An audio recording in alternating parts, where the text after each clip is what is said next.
మీర్పేట్ హత్య కేసులో విచారణ వేగవంతమైంది. గురుమూర్తి పిల్లల స్టేట్మెంట్ ను పోలీసులు రికార్డ్ చేశారు. సంక్రాంతి తర్వాత ఇంట్లోకి రాగానే దుర్వాసన వచ్చిందని గురుమూర్తి కుమార్తె తెలిపారు. అమ్మ ఎక్కడా అని అడిగితే తండ్రి సమాధానం చెప్పలేదని పోలీసులకు గురుమూర్తి కుమార్తె వివరించింది. దీనిపై పోలీసులకు సైతం గురుమూర్తి పొందనలేని సమాధానాలు చెప్పాడు. ఈ క్రమంలోనే నిందితుడిని చెరువు దగ్గరకు తీసుకువెళ్లారు.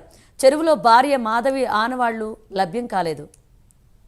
ఇదే అంశానికి సంబంధించి మరిన్ని అప్డేట్స్ మా ప్రతినిధి కుమార్ అందిస్తారు. కుమార్. Thank you Manisha.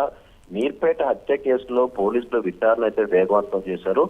ఏదైతే గురుమూర్తికి సంబంధించి తన పిల్లల స్టేట్మెంట్ కూడా పోలీసులు అయితే రికార్డ్ చేశారు. ఏదైతే సంక్రాంతి తర్వాత ఏదైతే ఇంట్లోకి రాగానే దుర్వాసన వచ్చిందంటూ కూడా గురుమూర్తి కుమార్తె అయితే చెప్తుంది. అమ్మాయి ఎక్కడని అడిగితే తండ్రి సమాధానం చెప్పలేదంటూ కూడా తన కూతురు అయితే ఒక స్టేట్మెంట్ అయితే ఇచ్చింది.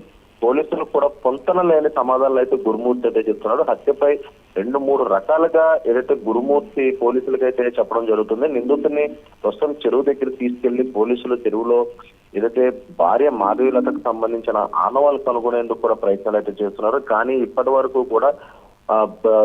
కూడా భార్య మాధవికి సంబంధించి ఎటువంటి ఆనవాళ్ళు కూడా అక్కడ లభించలేదు. ముఖ్యంగా సంక్రాంతి సమయంలో, అంటే సంక్రాంతి హాలిడేస్ ఉన్న సమయంలోని అంటే 14వ తారీఖు 15వ తారీఖున కూడా ఏదైతే భార్యాభర్త పిల్లలు అందరూ కలుస్తున్నారు. 16వ తారీఖు నుంచి ఏదైతే మాధవీలత అయితే కనిపించట్లేదు. ముఖ్యంగా కుటుంబ సభ్యులు కూడా మీర్పేట్ పోలీస్ స్టేషన్ లో ఫిర్యాదు చేసిన నేపథ్యంలోనే అక్కడ మీర్పేట్ పోలీసులు కూడా దీనిపై విచారణ చేపట్టారు. ఈ నేపథ్యంలో గురుమూర్తినే హంతకుడికి అయితే పోలీసులు ఒక ప్రాథమిక నిర్ధారణకు రావడంతో కూడా అతన్ని విచారిస్తున్నారు. కానీ అతను మాత్రం పొంతలలేని సమాధానాలు, అలాగే ఈ హత్యకు సంబంధించి 2-3 రకాలుగా జరిగినాయి అన్నట్లు చెప్తున్నారు.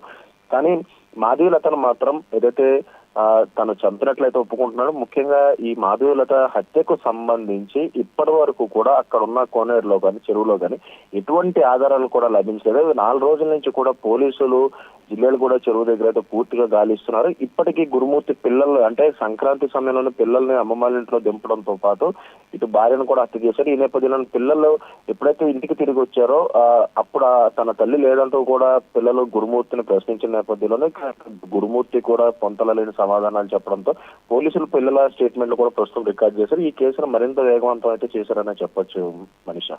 Right, thank you Kumar.